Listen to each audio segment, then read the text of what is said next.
Hello बच्चों, let's see this question. A solution containing 1 mole per liter of each copper nitrate, silver nitrate, mercury nitrate, and magnesium nitrate is being electrolyzed by using inert electrodes. The values of standard electrode potential in volts, reduction potential की value Ag plus Ag के लिए हमारे पास given है plus 0.80 volt होगा. Ag sorry Hg 2 plus से 2 Ag के लिए हमारे पास गिवन है प्लस 0.79 वोल्ट. कॉपर 2 प्लस से कॉपर के लिए गिवन है प्लस 0.34 वोल्ट. Mg 2 प्लस से Mg के लिए गिवन है minus 2.37 volt. With the increasing voltage, the sequence of deposition of metals on the cathode will be. तो चलिए इस क्वेश्चन को सॉल्व करते हैं बच्चों. और सबसे पहले तो ये देखते हैं कि इसमें कौन से की कॉन्सेप्ट का हमें यूज करना होगा. देखो, की कॉन्सेप्ट की अगर हम बात करें बच्चों तो ये बेसिकली हमारे पास रिडक्शन पोटेंशियल का एप्लीकेशन है. ठीक है, रिडक्शन पोटेंशियल के एप्लीकेशन का सवाल है ये.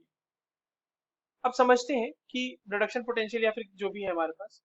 देखो, यहाँ पर जो आप किसी भी इलेक्ट्रोड को यूज करके जो इलेक्ट्रोलाइज करा रहे हो किसी भी सोल्यूशन को, तो वहां पर जो बच्चों कैथोड पे रिएक्शन हो रही है, जो रिडक्शन हो रहा है वो क्या हो रही है.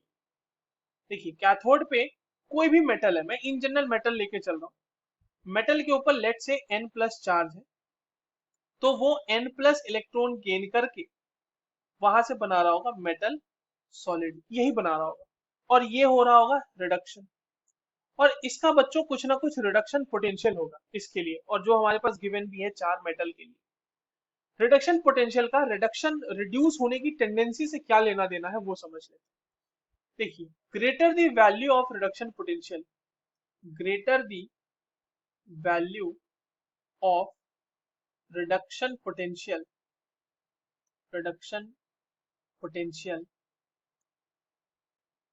greater will be tendency, greater will be tendency, tendency to get reduced. या फिर आप इसको इस तरह से भी बोल सकते हैं कि metal will be easily reduced, metal will be easily reduced. और उसके लिए डिपोजिशन पहले होगा, therefore will deposit easily.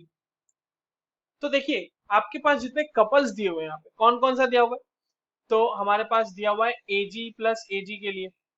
ठीक है, Ag प्लस Ag के लिए जो रिडक्शन पोटेंशियल है वो दिया हुआ है, ई नॉट की वैल्यू लिख लेते हैं प्लस 0.80. सबसे बड़ा तो इसी का लग रहा है मुझे वैल्यू. Hg 2 प्लस है, देख लेते हैं किसकी वैल्यू बड़ी है सबसे. तो इसके लिए दी हुई है प्लस 0. ये ई नॉट की वैल्यू लिख रहा हूँ मैं सबके लिए. ई नॉट के लिए तो 0.79, ऑब्वियसली प्लस में है ये अगेन. ओके, कॉपर के लिए, कॉपर 2 प्लस से कॉपर के लिए जो वैल्यू है ई नॉट की वैल्यू वो है प्लस 0.34.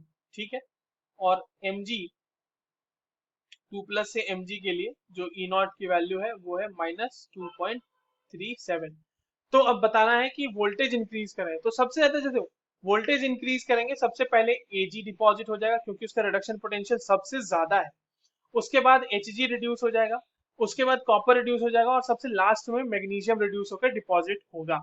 तो हमारे पास जो इंक्रीजिंग ऑर्डर मतलब इंक्रीजिंग वोल्टेज से सीक्वेंस जो होगा वो क्या होगा, सबसे पहले डिपॉजिट होगा Ag, फिर होगा Hg, फिर होगा Cu, और फिर होगा Mg. ठीक है, और ये जो सीक्वेंस है ये दी हुई है हमारे पास ऑप्शन ए में. I hope you understood this well. All the very best.